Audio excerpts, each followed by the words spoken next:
KPK dengan ketua dan para wakil dan pejabat-pejabat utama yang saya hormati. Saya lanjutkan saja.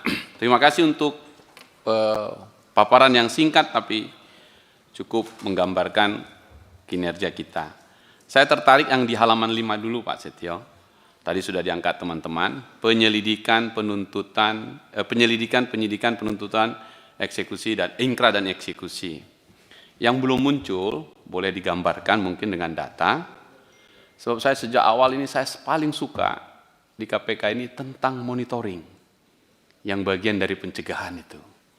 Nah, ini belum muncul data monitoringnya. Biasanya tiap tahun kita laporkan ada monitoring dengan penelitian, kemudian disampaikan ke Presiden, juga ke DPR, sebagai bagian pencegahan yang tadi oleh teman-teman ditanyakan untuk monitoring ini. Nah, kaitan dengan monitoring ini, dan kemarin pidato kenegaraan Presiden yang mengkritisi BUMN, saya agak lebih fokus, saya mohon kalau boleh, karena belum ada laporannya, monitoring untuk bandara.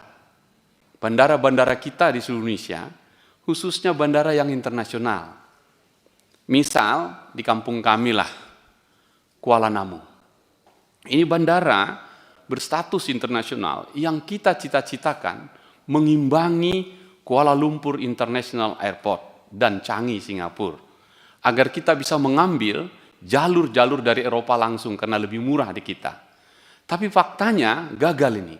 Seluruh penerbangan internasional nggak ada yang bisa masuk dan langsung berhenti.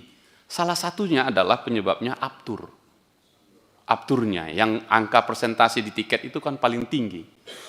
Mohon ini dilakukan monitoring dan memberi masukan agar bandara kita baik. Seingat saya dulu waktu masih Polonia, seluruh turis dari Eropa sebelum sampai ke Bali harus ke Danau Toba dulu. Karena memang lebih dekat, bahkan lebih murah dia.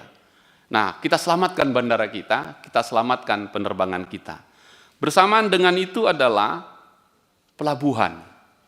Saya minta juga misalnya di pelabuhan ada kawasan berikat. Kemarin Presiden juga pidato tentang ekspor impor kita yang banyak bobol di situ.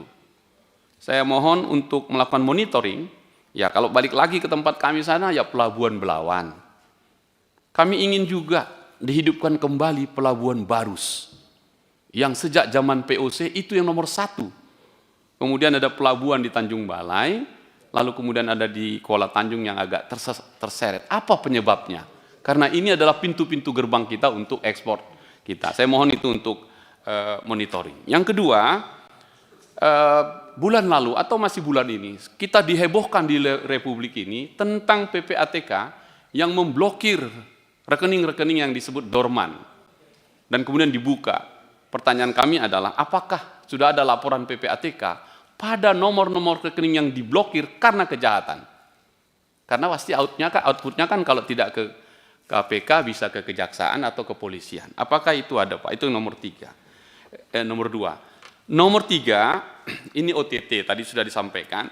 Saya punya pikiran untuk OTT ini yang kita masih ingat waktu kita diskusi di sini, ialah bagaimana kita membuat OTT itu bagian dari upaya kita yang terbaik untuk pemberantasan korupsi.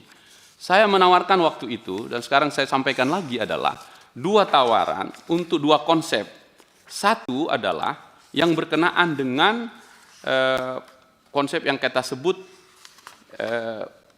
public centric follow up, yaitu upaya menegakkan akuntabilitas jangka panjang pasca operasi penindakan. Jadi kita merangkul konsep ini yang silent, yang tenang, yang berbasiskan pada bukti. Bukti adalah keadilan yang terang benderang untuk terus dibawa. Dari public centric follow up ini baru masuk ke principles without practice yang itu lebih dari segalanya gitu. Jadi dibutuhkan cara-cara baru di luar konsep itu. Sehingga kalau tadi ada pantun dari Pak sahabat saya ini, selalu pantunnya bagus-bagus ini. Mungkin pantun ini tepatlah untuk kita, untuk ETT ini. Kira-kira begini, Yang penting bukan seberapa cantik para sang gadis menggoda dan menyasar, tapi seberapa bersih hatinya memikat sang pangeran. Yang penting bukan seberapa keras petir menyambar menggelegar, tapi seberapa bersih hujan menyapu debu dan kotoran.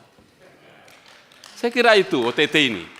Jadi mudah-mudahan bisa menyejukkan hati sahabat saya, pimpinan dan juga Rudi Lalo. Semua sama perasaan kita tentang ini. Karena itu menjadi ideal ke depan yang coba saya tawarkan tadi. Terakhir, kaitannya dengan KUHP. Tadi sudah dimasukkan, tapi saya KUHP ini yang agak concern pimpinan adalah soal keadilan, batas waktu, penyelidikan dan penyidikan.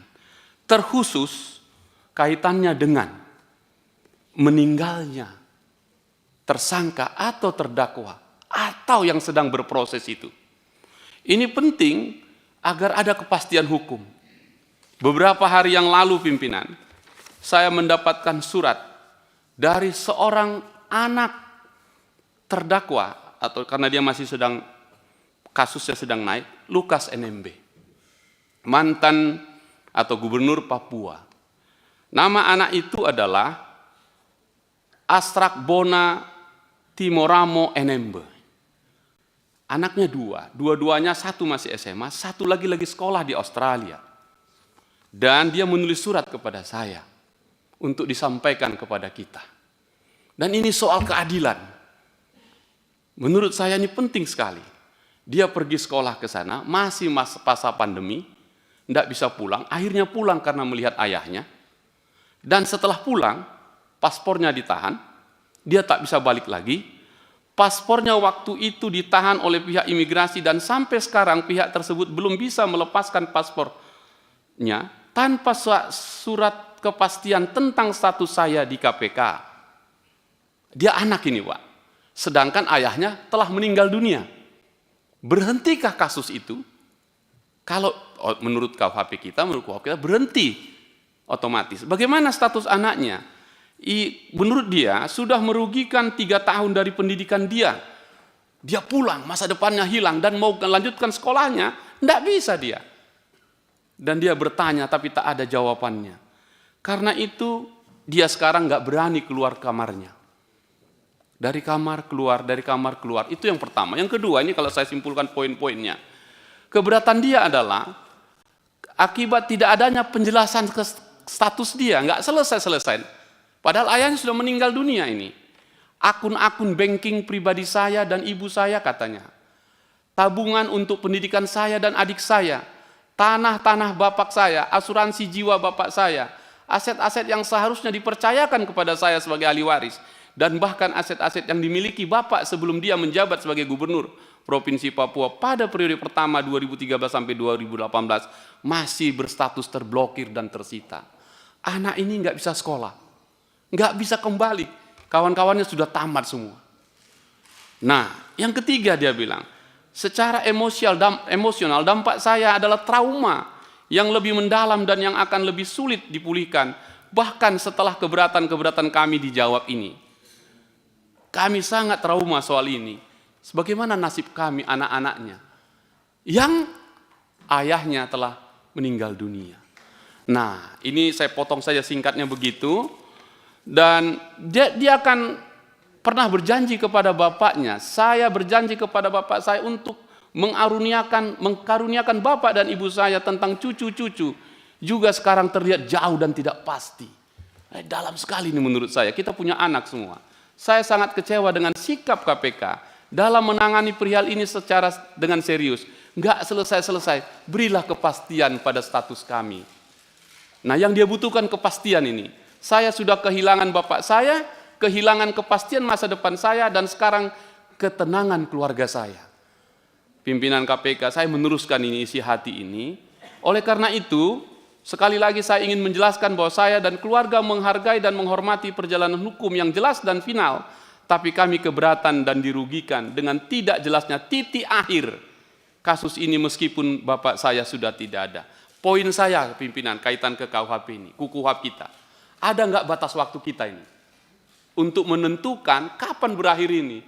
KPK harusnya mengambil sikap saja, mana yang sudah, mana yang belum. Atau kalau KUHP kita belum sempurna, mari kita buat normanya.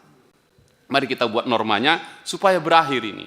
Sehingga pertanyaannya, ada berapa banyak kasus yang ditangani KPK yang statusnya tersangka dan sudah berulang tahun berpuluh-puluh kali dan belum berakhir statusnya. Dan bagaimana sikap kita terhadap mereka? Ini soal batas waktu supaya kepastian hukum ada dan bisa kita sampaikan. Saya kira itu pimpinan yang ingin saya sampaikan, dan kepada KPK saya mohon dijawab tadi suara anak anak Pak Lukas NMB ini, supaya dia tenang dan bisa keluar dari kamarnya dan melanjutkan sekolahnya. Saya kira itu poin kita, karena anak ini harus kita beri jaminan tentang sekolahnya. Terima kasih pimpinan.